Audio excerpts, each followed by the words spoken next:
திராவிட பேச்சரங்க பார்வையாளர்களுக்கு வணக்கம்.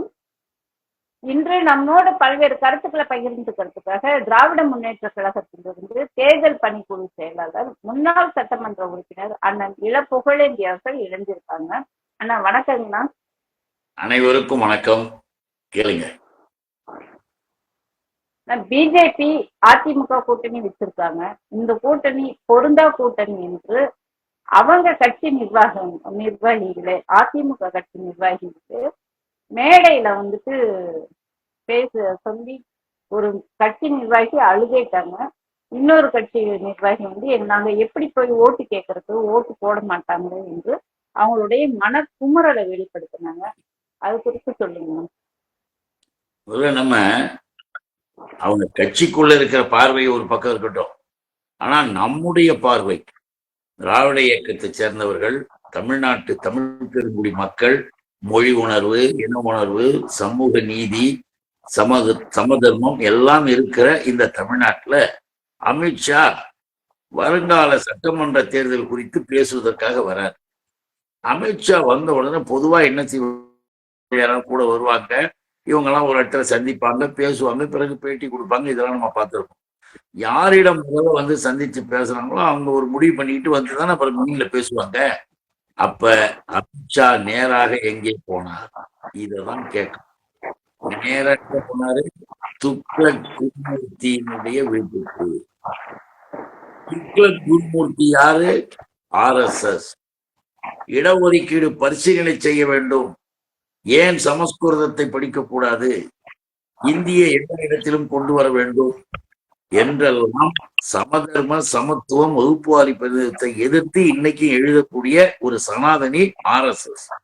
அந்த RSS காரரை சந்தித்து விட்டு அமித்ஷா அரை மணி நேரம் இல்ல, 1 மணி நேரம் இல்ல, 1.5 மணி நேரம் 1.5 மணி நேரம் அவங்க பேசிட்டு வந்து அதுக்கு பிறகு கூட்டணி. என்ன அர்த்தம்?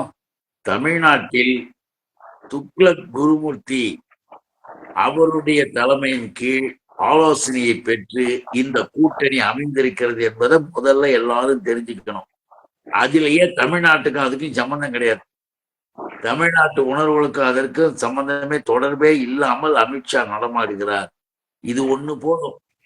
இது எல்லாரும் தெரிஞ்சுக்கணுன்றதுக்காக சொல்றேன். 1.5 மணி நேரம் பேசிட்டு வந்து இங்க அந்த துக்ளக் குருமூர்த்தி அலுவலகத்துக்கு கூட இவருடைய எடுபடியாக இருக்கக்கூடியவர்களை, இப்ப எடப்பாடி என்ற ஒரு நபர் அதிமுக நான் தான் OPS விரட்டி அடிச்சிட்டேன், சசிகலா விரட்டி அடிச்சுட்டேன், தினகரனை விரட்டி அடிச்சுட்டேன், நான் தான் சொல்லி அவர், அதாவது அவங்க கட்சி பிரச்சனை, அதை பத்தி நமக்கு ஒன்றும் ஆட்சேபம் இல்லை, எப்படியாவது போய் தொலையட்டும். அதே நேரத்துல இன்னைக்கு உனக்கு இருக்கிற மரியாதை என்ன? ஏன் துக்ளக் ஆபீஸுக்கு உன்னை கூட்டு பேசக்கூடாத? அங்க பேசக்கூடாது. ஏன் நீ போக முடியாது, உள்ள அவங்களுக்கு இணையாக உட்காரக்கூடாது. அங்க எல்லாமே சனாதானம், வர்ணாசிரமா. அதை முதல்ல புரிஞ்சுக்க. உனக்கே வெக்கமா இல்ல, அசிங்கமா இல்ல? உன்னை பாக்குறதுக்கு வரக்கூடிய அமித்ஷாவை நீ பார்த்து வெயிட் பண்ணிட்டு வந்தாரு, பார்த்தாரு, பேசினாரு. பேசிட்டு கூட நீ வாயை திறக்கல. வாயை திறக்காத போது அவரு திறக்கிறார். கூட்டணி முடிந்து கூட்டணி, அந்த ஒரு வார்த்தை, இவர் தலைமையில கூட்டணி, நாங்களெல்லாம் கூட்டணி பேசி முடிச்சிட்டோம். யாருமே அதிமுக இருக்கிற கடைசி தோழன் கூட, அதிமுக ஒரு கட்சியில இருக்கக்கூடிய பெரும்பான்மையானோர் இதை ஒத்துக்கொள்ளல.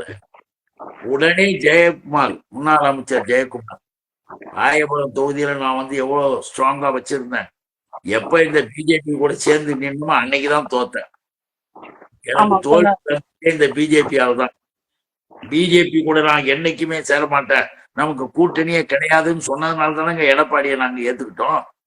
அந்த எடப்பாடியை ஏத்துக்கிட்டு நாங்களாம் வந்தா இன்னைக்கு போய் பிஜேபி கூட உட்காந்தா இது சுயநல கூட்டணி. அதிமுக என்பது அதிமுக என்ற அந்த பேரை எப்பயோ நம்ம சொல்லக்கூடாதுன்னு சொல்லிட்டோம். இப்ப அவன் கட்சிக்காரரே ஒருத்தர் இது அமித்ஷா திமுக. திமுகனா திராவிட இயக்கம் கிடையாது, அமித்ஷா திமுகனா திருடர் கூட்டம். இது அந்த கூட்டத்தை சேர்ந்த அமித்ஷா திமுகவாக இருக்கக்கூடிய ஏற்றுக்கொள்ள முடியாதுன்னு முன்னாள் அமைச்சர் ஜெயக்குமார் வந்தா சொல்றாங்க. சிறுபான்மை அதிமுக சிறுபான்மை பிரிவு இருக்காங்கல்ல, அதுல நிறைய கட்சியை விட்டே விலகிட்டாங்க. கூட்டணி பேச்சு முடியறதுக்குள்ளமா கட்சியை விட்டே விலகிட்டாங்க. அப்போ என்ன அர்த்தம், என்ன நிலைமை? இன்னைக்கு இருக்கிற இந்த சூழ்நிலையில் கட்சியை விட்டு விலகி போறான் பெரிய தலைவர்களா இருக்காங்க. பெங்களூர்ல இவங்க கூட ஒரு காலத்துல இவங்க நம்பி இருந்த புகழேந்தின்னு ஒருத்தர், அவர் அதிமுக பெரிய தலைவராக இருப்பார். அவர் பேட்டி கொடுக்கிறார், நாங்களெல்லாம் எதிர்த்து வேலை செய்வோம், அந்த கூட்டணியை எதிர்த்து வேலை செய்வோம். அப்ப தொடக்கமே சனாதன வர்ணாசிரமத்துல தொடங்கிய உடனேயே இங்க இருக்கக்கூடிய எதிர்ப்பு நிலை. ஏன் அந்த எதிர்ப்பு நிலை வருது? எதற்காக? அவர்களெல்லாம் பேசுவது என்பது அரசியல் ரீதியாக பாதிப்பு வரும். நாளைக்கு ஓட்டு கேட்க போனா கூட எங்களை திருப்பி அடிப்பாங்க மக்கள், எங்களுக்கே அசிங்கமா இருக்குதுன்னு அவங்க சொல்றாங்க. ஆனால் ஏன் எடப்பாடி வாயை திறக்கல? எதனால இதை அப்படியே ஒத்துக்கிறாங்க? இதுக்கு என்ன அடிப்படை காரணம்? அதை கொஞ்சம் நம்ம யோசிச்சு பார்க்கணும். இப்போ பிஜேபி என்னன்னு கேட்டீங்கன்னா, ஒரு மாநிலத்துக்கு போகும், அந்த மாநிலத்துக்கு ஒரு பெரிய கட்சியா எதிர்கட்சி இருந்தா அதை உடைப்போம். அதை உடைச்சி தூளாக்கி அதுல ஒருத்தர்னு 2 பேர் யாரையாவது உருவாக்கி விட்டுட்டு ஒருத்தரை கையில வச்சுக்கிட்டு ஆட்டம் போடுவாங்க. ஷிண்டே இல்ல, ஷிண்டே வச்சு ஆட்டம் என்ன? அங்க ஷிண்டேவை வச்சுக்கிட்டு அவங்க செய்யும் போது உத்தவ் தாக்கரே அவரை தனியா பிரிச்சு சிவசேனாவை ஒரு வழி ஆக்கி இவர்கள் என்னென்ன சௌரியத்தை அடைய முடியுமோ பிஜேபி தன்னை வளர்த்து கொள்வதற்கு அவர்களை அழித்தது இல்லையா? அதை விட இன்னும் சொல்லணும்னா, எல்லாருக்கும் மறந்துடக்கூடாதுன்றதுக்காக நம்ம சொல்லணும். ஏன்னா அங்கேயே தேசிய காங்கிரஸ் ஒண்ணு சரத்பவாருடைய ஒரு சன்னு தான், அந்த உறவு தானே அஜித் அண்ணன் பையன் அஜித் பவார தேர்தல் நேரத்துல பப்ளிக்கா மேடையில் நரேந்திர மோடி பேசுறாரு, 2000 கோடி ஊழல் செய்து நீ நிக்கிற, ஆனா இந்த ஊழலை செய்த மக்கள் உன்னை விட மாட்டார்கள், உனக்கு எல்லா தண்டனையும் கொடுப்பார்கள்னு பப்ளிக் மேடையில மோடி பேசுறார். ஒரு வாரம் கழிச்சு அஜித் பவார் பிஜேபியில சேர்றார். சேர்ந்த உடனே அவர் மீது இருந்த அமலாக்கத்துறை வழக்குகள் வாபஸ் பெறுகின்றன.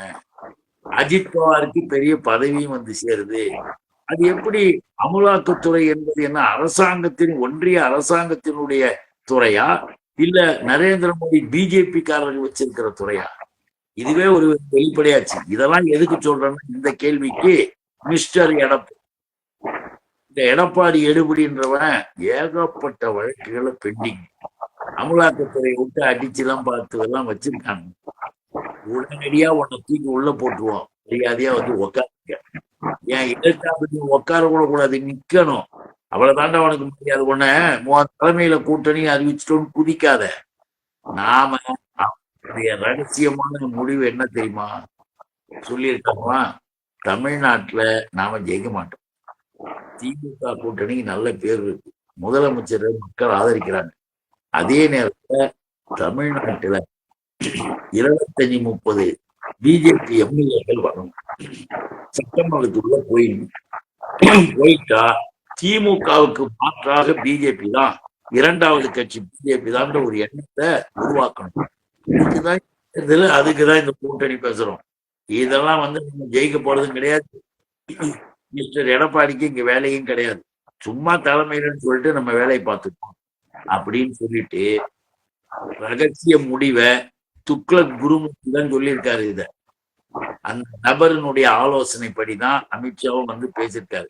இதெல்லாம் இந்த எடப்பாடிக்கு தெரியுமோ தெரியாது, ஆனா எடப்பாடி கட்சியில இருக்கிற பெரும்பான்மையோர் இதோட அதிமுகவுக்கு முடிவுரை எழுதிட்டான். அதிமுக என்ற பெயரை இறுதியாக பட்டியலில் வச்சுட்டாங்க. இந்த ஆள் இனிமே நம்பி பிரயோஜனம் இல்லை, எல்லாரும் ஒண்ணு செய்யுங்க, எல்லாரும் ஒண்ணு வாங்க என்று கேட்க ஆரம்பித்து விட்டார்கள். இந்த நிலை நம்ம இந்த கூட்டணியில எந்த விதத்திற்கும் ஏற்றுக்கொள்ளப்பட்டதாக தமிழ்நாட்டு மக்கள் ஏற்றுக்கொள்வதற்கு இந்த சனாதன துவக்கம் வர்ணாசிரமத்தின் அலுவலகத்தில் துவங்கிய கூட்டணின்ற பேரு அதே போதும், அதுலயே விரட்டிடணும். இவங்க 2 பேருக்குள்ள ஒற்றை, இவன் கட்சியில இருக்கிற 3/4 பேரு பிச்சுக்கின்னு போறாங்க. ஐயோ இது வேணாம். பிஜேபி நாங்க உள்ள போந்து எம்எல்ஏ உட்கார்றதுக்கு தான் இதை நாங்க வச்சிருக்கிறோம் அப்படின்னு அவங்க ஒரு முடிவு பண்ணிட்டாங்க. ஆக திராவிட முன்னேற்ற கழகம் என்பது அமோக வெற்றியை 200 தொகுதிகளில் வெற்றி பெறணும் தலைவர் சொன்னார். 200ஐயும் தாண்டி வெற்றி பெறுவதற்கான நிலைப்பாடுகள் இன்னைக்கு தமிழ்நாடு பார்த்து கொண்டிருக்கிறது. இந்த கூட்டணி இன்னும் அதை உறுதிப்படுத்து. இந்த கூட்டணியால திமுகவுக்கு வெற்றி வரும்னு சொல்றீங்க. அந்த கூட்டணிக்கு எந்த பலனும் இல்ல. ஏற்கனவே வெற்றி பெறுகிற திமுகவிற்கு மிகப்பெரிய வெற்றி. ஏன்னா அதிமுகவில் இருக்கின்ற பல பேர் இன்றைக்கு பிஜேபியை ஆதரிக்கவில்லை. பிஜேபிக்கு அவங்கவுங்க கட்சி அவங்கவுங்களுக்கு தாங்க நான் ஓட்டு போடுவாங்க. இப்ப பிஜேபி கட்சிக்கு பிஜேபி ஓட்டு போடுவாங்க, அதிமுக அதிமுக ஓட்டு போடுவாங்க. போடலன்னா என்ன தூக்கு தண்டனை கொடுத்துருவீங்களா? இல்ல போடலைன்னா என்ன கோர்ட்ல கேஸ் போட்டு அவங்கள வந்து வெளியில் நிறுத்துவீங்களா? அதெல்லாம் ஒண்ணும் கிடையாது. இவங்கதான் போடணும் அவங்கதான் போடணும்ன்றது கட்சிக்காரன் அதுல போடணும்ன்றது ரைட்டு. நாங்க சொன்னது எங்களுக்கு பிடிக்காத ஒரு ஆளை எங்க கட்சி சொன்னா நாங்க என்ன பண்ணுவோம்? பிஜேபி என்பது எப்படிப்பட்டது? இப்ப இன்னும் கூட நீங்க நல்லா தெரிஞ்சுக்கணும். நம்மளுடைய துணை முதல்வர் கூட ஒரு பத்திரிகையில செய்திகள் சொல்லும் போது படிச்சு நம்மளாம் தலை நிமிர்வது மட்டும் இல்ல, இந்த அதிமுகவில் இருக்கக்கூடிய இன்றைக்கு பிஜேபி கூட்டணியால் பாதிக்கப்பட்ட பல பேருக்கும் அதெல்லாம் வந்து தெரிய வரும்போது ஓட்டை எங்க போடுவாங்க அப்படின்றதையும் நம்ம நினைச்சு பார்க்கணும். ஏன்னா தமிழ்நாட்டு மக்களுக்காகவே ஒரு செய்தியில என்ன தெரியுமா கொடுத்திருக்காங்க, அதாவது சனாதன வர்ணாசிரம பத்தி அவர் பேசினார்ன்றதுக்கு, சனாதனம் என்பது விரட்டப்படக்கூடியதல்ல, ஒழிக்கப்பட வேண்டியது. அழுத்தமாக முத்தமிழறிஞரின் குரலாக அங்க வரும்போது நம்மளாம் பெருமைப்பட்டோம். நம்ம உதயாவை பார்த்து, நம்ம தம்பியை பார்த்து அந்த சிறப்பு உரை நிகழ்த்த இந்தியாவில் பல ஊர்லயும் வழக்கு போட்டானுங்க, பல மாநிலங்கள்ல வழக்கு, பல கோர்ட்ல. அதெல்லாம் உச்ச நீதிமன்றத்துல நாம மனு போட்டோம். மனு போடும் பொழுது நம்முடைய துணை முதல்வர் இளைஞரின் மானமிகு இளைஞரணி செயலாளர் மாண்புமிகு துணை முதல்வர், அந்த மானமிகு நம்முடைய இளைஞரணி செயலாளர் தம்பி உதயா சுப்ரீம் கோர்ட்ல இது பண்ணும்போது இவனுங்கெல்லாம் கண்ணா அவருக்கு பதில் எல்லாம் கொடுத்திருந்தானுங்க. அப்ப அவர் கொடுத்திருக்காரு பாருங்க, நீதிமன்றத்தில் தாக்கல் செய்த மனுவில் சனாதன தர்மம் என்பது இந்திய மக்களை பிளவுபடுத்துகிறது, சமூக சமத்துவம் எங்கள் கொள்கை, அதற்கு நேர் எதிர் சனாதனம், இதைத்தான் நான் குறிப்பிட்டேன் என்று தாக்கல் செய்தார். உச்ச நீதிமன்றம் துணை முதல்வர் நம்முடைய தலைவர் இளைஞரணி செயலாளர் கருத்துக்களை அரசியலமைப்பு சட்டப்படி இது அடிப்படை உரிமைகளை எந்த வகையிலும் மீறவில்லை என்று கூறி எதிர்த்தரப்பு செய்த மனுக்களை தள்ளுபடி செய்தது. உச்ச நீதிமன்றம் சிறப்பான இதை சொல்லி அடிச்சு விரட்டிச்சு பிஜேபி கூட்டத்தை. ஏன்னா அவருடைய கருத்து சரியான கருத்து என்பதற்கு வாதங்களை எடுத்து வைத்தார். அதை எதிர்க்கு இப்ப சொல்றோம்னா இதையெல்லாம் உலகம் பார்க்குது, அதிமுகவில் இருக்கிறவனும் பார்க்கறான், இப்ப எடப்பாடி கூட போய் உட்கார்ந்தவங்களும் பார்க்கறான். எல்லாருமே அப்படியே ஆகா திமுக அடுத்த தலைமுறையை பாரியா, அவர் இளைய தளபதி, அவர் எப்படி பேசுறாரு பாரு. இவனும் இருக்கானு பிஜேபி போய் கையை கட்டிக்கிட்டு நின்றுகிட்டு அவன் சனாதனவாதியான துக்ளக் ஆபீஸ போய் உக்காந்துக்கிட்டு கூட்டணியை தொடங்கி வைத்தானா உருப்பிடுமாடா இந்த நாடு, உருப்படுமாடா என்று அவர்களே பேசுகிறார்கள். அதனாலதான் பெங்களூர் புகழேந்தின்னு சொல்லிட்டாரு, நாங்களாம் எதிர்த்து வேலை செய்வோம், விடவே மாட்டோம் இவர்களை, போதும்ல. அதுக்காக தான் சொன்னேன், கூட்டணி என்பது அவர்கள் எதை வேண்டும் என்றாலும் எடுத்துக் கொள்ளலாம், பிஜேபி இருப்பதையும் நாம் விட்டுவிடக் கூடாது, அவர்களையும் விரட்டி அடிக்க வேண்டிய கடமை நமக்கு. நல்லதுங்களா, மகிழ்ச்சி, நன்றி, வணக்கம். நன்றிமா.